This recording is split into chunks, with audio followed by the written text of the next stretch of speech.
ओम शांति। तो आज हम बाबा की 14 अप्रैल 94 की मुरली रिवाइज करेंगे, जिसका टाइटल है स्नेहा का रिटर्न है स्वयं को टर्न यानी परिवर्तन का। तो इस मुरली में बाबा ने सबसे पहले हम बच्चों को अपना स्नेह का स्वरूप बताए हैं, कैसे हम बाबा के दिल तक नसीन है, नूरे रतन हैं, कैसे सदा बाप के समीप और पास रहते हैं, उसके बारे में बताए हैं। फिर बाबा ने एक सुंदर बातों के ऊपर बताए हैं कि तीव्रता कैसे लाना है, पुरुषार्थ में तीव्रता कैसे लाना है, तीव्रता की निशानी क्या है, उसके बारे में भी बताया है। और जो मुख्य पॉइंट है आज की मुरली का, बाबा ने ये बताया है कि व्यर्थ से कैसे हम इनोसेंट बने। हम सब जानते व्यर्थ संकल्प नुकसान है और समर्थ संकल्प हम कितना पावरफुल है। तो बाबा ने उसे बहुत क्लियर करके बताया है कि व्यर्थ से कैसे कैसे नुकसान होता है और कैसे हम इस व्यर्थ से इनोसेंट बनेंगे, जिससे क्या होगा, हम तीव्र गति की उड़ान भर पाएंगे। फिर बाबा ने पुरुषार्थी शब्द के अर्थ के बारे में बताया, कैसे हम उसे कमजोरी के लिए यूज कर लेते। बाबा कहते पुरुषार्थ का सही अर्थ को पहचान कर पुरुषार्थ करो। और एक बहुत सुंदर पॉइंट बाबा ने कहा है कि तीव्र गति की जो उड़ान है ना, उसकी निशानी क्या है, अभी हम दूसरे को माइक बनाना है और स्वयं माइट बन करके उन्हों के अंदर शक्ति बना करके उनको आगे रखना है। अभी हम बैकेंड रह करके उनके अंदर शक्ति भर के काम करना है। और फिर लास्ट में बाबा ने कहे कि बाबा के प्रति बच्चों का इतना स्नेह है ना, तो और बच्चे भी कहते बाबा आपकी स्नेह का हम कैसे रिटर्न देंगे। तो बाबा यही कह रहे हैं कि स्वयं को परिवर्तन करो, अपने अंदर जो व्यर्थ संकल्प है उसे पूरी तरह से निकाल दो। जैसे भक्तों ने दिखाते ना कि भगवान का आगे सिर उतार कर रखने के लिए भी तैयार है, ऐसे बाबा कहते हैं तुम्हें सिर नहीं उतारो, लेकिन अपने अंदर जो रावण है ना, उसके सिर को निकाल कर रखो। तो आज स्नेह और शक्ति मूर्त बाप दादा अपने चारों ओर के स्नेही बच्चों को देख रहे थे और बाबा कह रहे हैं कि बाबा के सामने सिर्फ साकार का सभा नहीं, आकार रूप में भी सभी है, यानी सर्व साकार रूपधारी व आकार रूपधारी बच्चों को बाप दादा स्नेह की भुजाएं में समाये हुए हैं। तो स्नेह की भुजाएं कितनी बड़ी हैं, चारों ओर के सभी बच्चे स्नेह की भुजाओं में ऐसे समा जाते हैं जैसे नदी सागर में समा जाती है। तो बाबा कह रहे सभी बच्चे चाहे नंबर बार भी है, लेकिन स्नेह में सब बंधे हुए और सब में बाप दादा का स्नेह समाया हुआ है और स्नेह की शक्ति से सभी आगे उड़ते जा रहे हैं।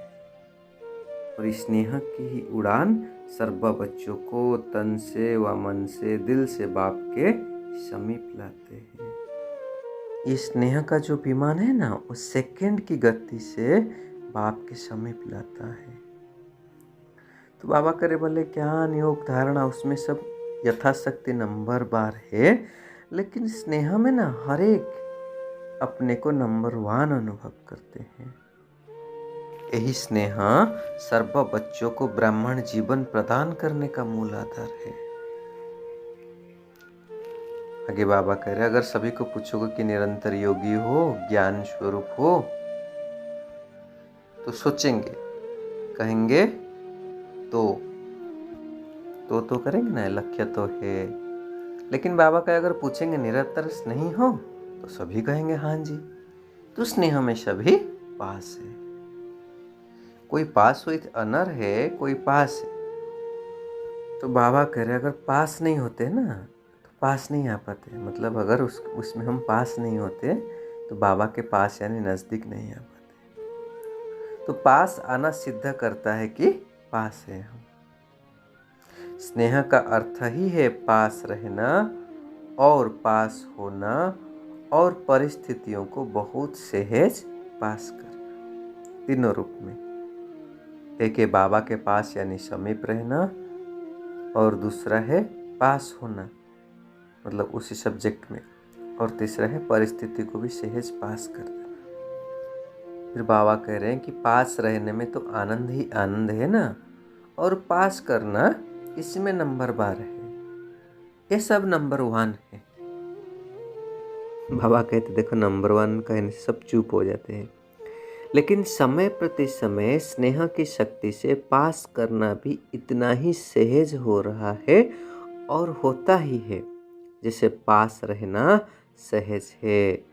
और जो पास करना सदा सहज हो जाएगा तो पास होना क्या पास हुए ही पड़े हैं। तो यह तो पक्का निश्चय है ना कि पास हुए ही पड़े हैं, सिर्फ रिपीट करना है।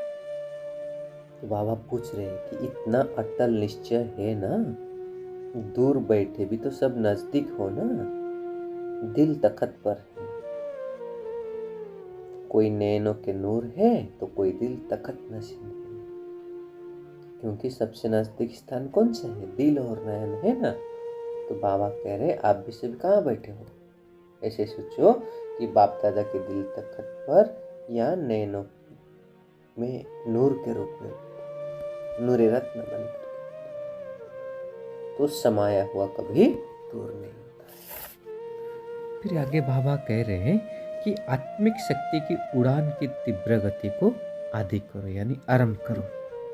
बाबा कह रहे हैं कि जैसे आजकल के भिन्न भिन्न साइंस के साधन के तीव्र गति से भी तीव्र गति है, तो साइंस के साधन की रफ्तार फिर भी तो साइंस द्वारा रफ्तार को कट कर सकती है ना, पकड़ सकती है। इसमें ही तो साइंस वाला अपने को फेल मानती है, और जहाँ साइंस फेल है वहाँ साइलेंस की शक्ति जो चाहे वह कर सकते हो। इसलिए बाबा कहे कि आत्मा शक्ति की उड़ान को तीव्र गति से करो, चाहे स्व परिवर्तन में, चाहे किसी की भी वृत्ति परिवर्तन में, चाहे वायुमंडल परिवर्तन में, चाहे संबंध संपर्क में परिवर्तन में, अभी तीव्र गति लाओ। और तीव्रता की निशानी बाबा बता रहे कि सोचा और हुआ। बाबा करे ऐसे नहीं कि हो जाएगा, सोचा तो है नहीं, सोचा और हुआ यानी संकल्प, बोल और कर्म तीनों श्रेष्ठ साथ साथ हो। व्यर्थ को व उल्टे संकल्प को चेक करो तो उसकी भी गति बहुत फास्ट होती है। जब व्यर्थ संकल्प चलते हैं ना, तो अभी अभी संकल्प आएगा, अभी अभी बोल लिया, फिर अभी अभी कर लिया, तो संकल्प, बोल और कर्म इकट्ठा बहुत फास्ट हो जाता है। तो उसकी गति का जोश इतना तीव्र होता है, जो श्रेष्ठ संकल्प, कर्म, मर्यादा, ब्राह्मण जीवन की महानता का होश समाप्त हो जाती है। तो व्यर्थ का जो जोश, सत्यता का होश, यथार्थता का होश समाप्त कर देता है। और फिर क्या होता है, कुछ समय के बाद जब होश आता है तब सोचते हैं अरे ये तो करना नहीं चाहिए था, यथार्थ नहीं है, लेकिन उसी समय जोश हो जाता है। तो फिर यथार्थ की पहचान बदलकर अयथार्थ को भी यथार्थ अनुभव करते हैं, यानी व्यर्थ का जोश होश को खत्म कर देता है।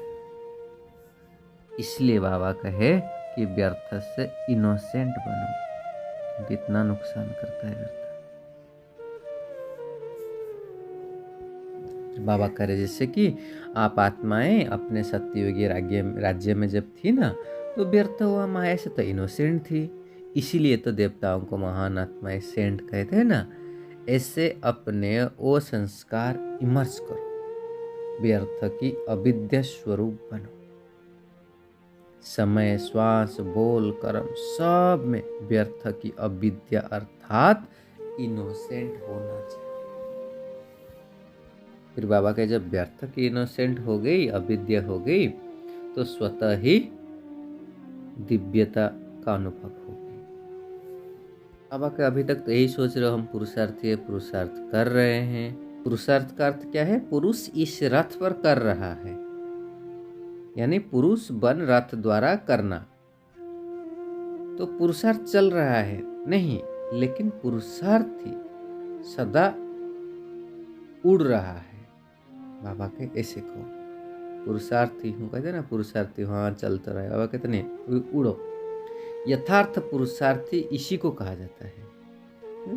पुरुषार्थ का अर्थ यह नहीं कि एक बार की गलती बार बार करते रहो और पुरुषार्थ को अपना सहारा बना दो। बाबा कहते ऐसे मत कर। यथार्थ पुरुषार्थी हो, स्वाभाविक हो और अति सहज।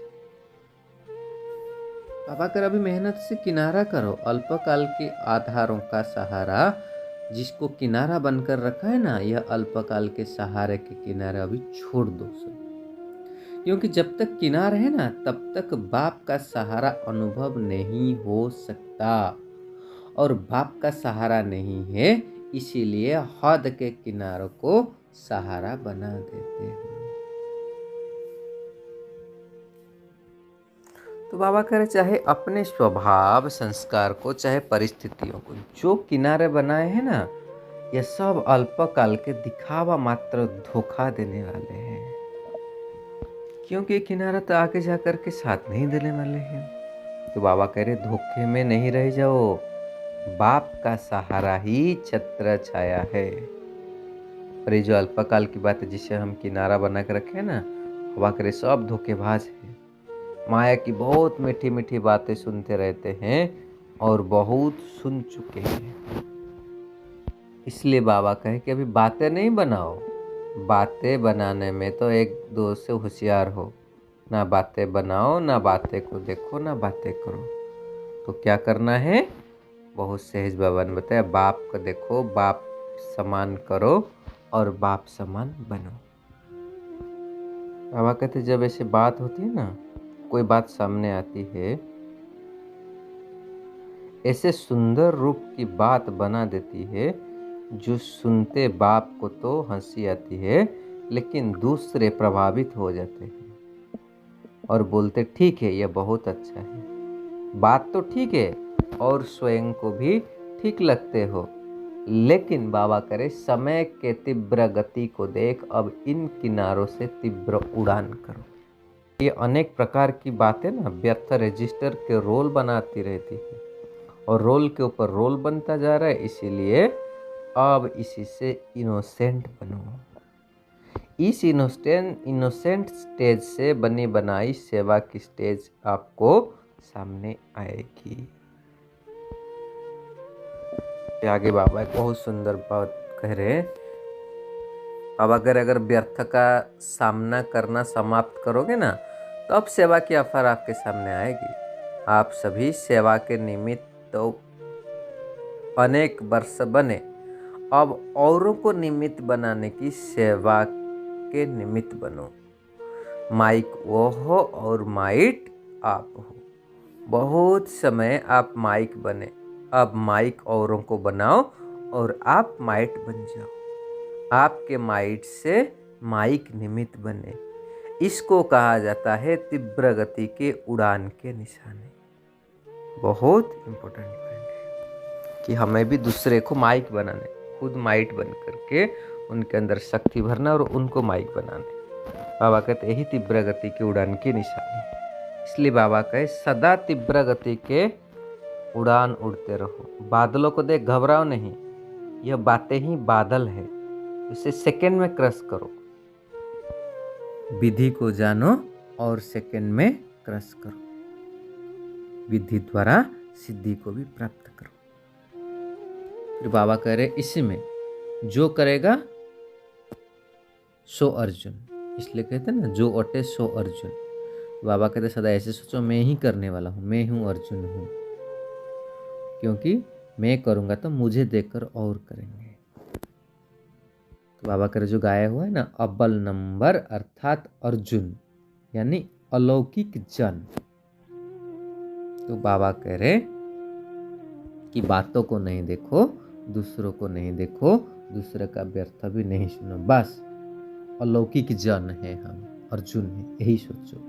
संकल्प, बोल और कर्म सब में अलौकिक दिव्यता की झलक हो, इसको कहा जाता है अर्जुन अर्थात अलौकिक जन।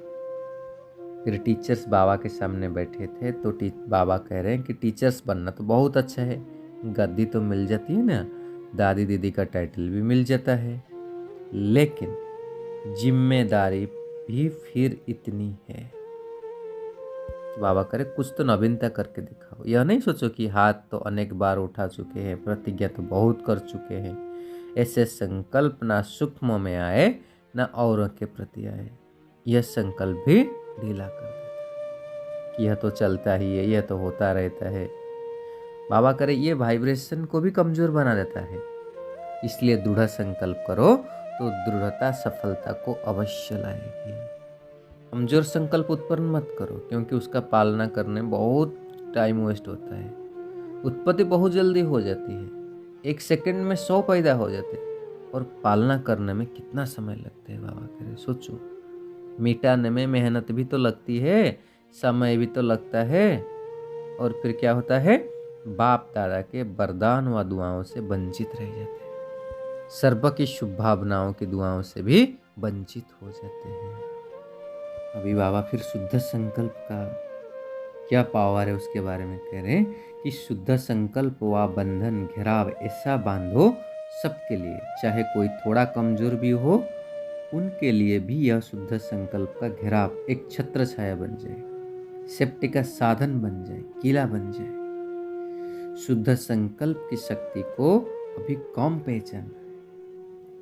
एक शुद्ध व श्रेष्ठ शक्तिशाली संकल्प क्या कमाल कर सकता है, इसी की अनुभूति इस वर्ष में करके देखो।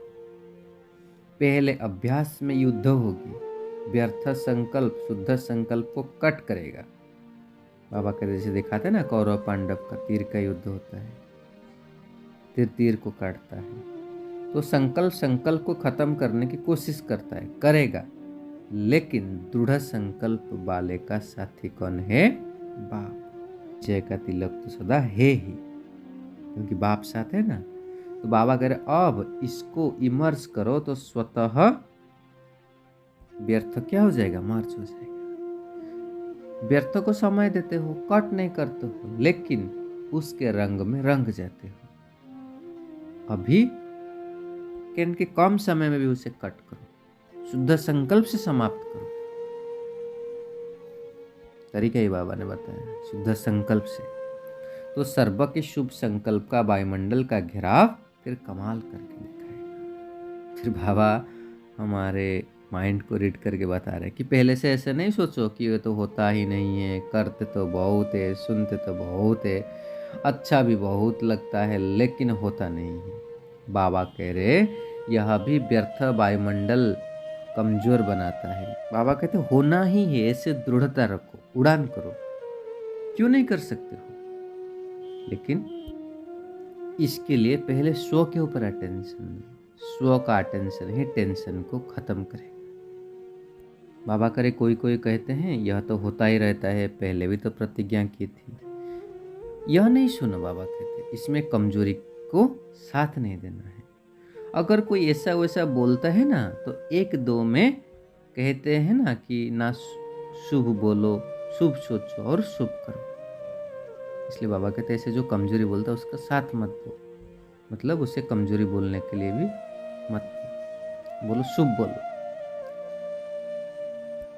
फिर बाबा कह रहे कि बाप के आप सबसे स्नेह है ना, और स्नेह की निशानी क्या है, वो स्नेही की कमी नहीं देख सकता, स्नेही की गलती अपनी गलती समझेगा। तो बापी जब बच्चों की कोई बात सुनते हैं तो समझते कि जैसे मेरी बात है। तो स्नेही संपूर्ण समान देखना चाहते हैं। सभी स्नेह में एक शब्द बाप दादा के आगे, चाहे दिल से, चाहे गीत से, चाहे बोल से, चाहे संकल्प से जरूर कहते हैं, बाप दादा तो सबका सुनता है ना। तो सभी एक बात बहुत बार कहते हैं जो हमारे दिल की बात बाबा कर, हम क्या कहते, बाबा आपका स्नेह का रिटर्न हम कैसे दें?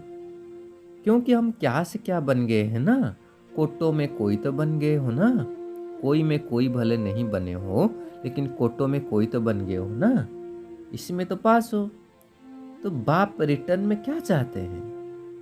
रिटर्न करना है तो बाबा कह रहे रिटर्न करना है तो अपने को टर्न करो, बस यही रिटर्न है, यानी हम स्वयं को परिवर्तन करना। तो बाबा कह रहे ये तो कर सकते हो ना, स्नेहों के पीछे यह नहीं कर सकते हो क्या? मतलब का तो स्नेह नहीं है ना, स्नेह में त्याग करने के लिए तैयार हो, बाप जो भी आज्ञा करे तैयार हो। स्नेह में तो सब 100% हो, या कोई और परसेंटेज में बाबा पूछ रहे? अपने को टर्न करने के लिए तैयार हो, स्नेह के पीछे यह त्याग है या भाग्य है? बाबा करे देखो, भक्त तो सिर उतार कर रखने के लिए तैयार है, और आप रावण का सिर उतार कर रखने के लिए तैयार हो। बाबा कह रहे हैं यहाँ अपना सिर नहीं उतारो, लेकिन रावण का तो सिर उतारो। 5 ही सिर उतारेंगे या 1-2 देखेंगे? थोड़ा कमजोरी का सिर रखेंगे क्या? इसलिए बाबा कहें कि बाबा की स्नेह का रिटर्न देना माना खुद को हम टर्न करना। तो जो भी कमी कमजोरी है सब त्याग कर देना अपने अंदर से, और माया रूपी रावण के सिर को उतार करके बाप के सामने रख दे। अच्छा, फिर बाबा याद प्यार दे रहे, चारों ओर के मन की उड़ान में उड़ने वाले मधुबन निवासी अव्यक्त रूपधारी आत्माओं को, और साथ साथ संकल्प के विमान द्वारा मधुबन में पहुंचने वाली श्रेष्ठ आत्माओं को, और चारों ओर के सर्वश्रेष्ठ स्नेही स्नेह में त्याग के भाग्य का श्रेष्ठ संकल्प करने वाले आत्माओं को, सदा एवान के संकल्प को प्रत्यक्ष जीवन में लाने वाले बाप के समीप आत्माओं को बाप दादा का याद प्यार, और हरेक भिन्न भिन्न भारत के देश व विदेश के हरेक बच्चे को नाम सहित विशेषता संपन्न याद प्यार और नमस्ते। ऐसे बनाने वाले बाप दादा को भी हम बच्चों का याद प्यार और नमस्ते नमस्ते नमस्ते। शुक्रिया बाबा, शुक्रिया।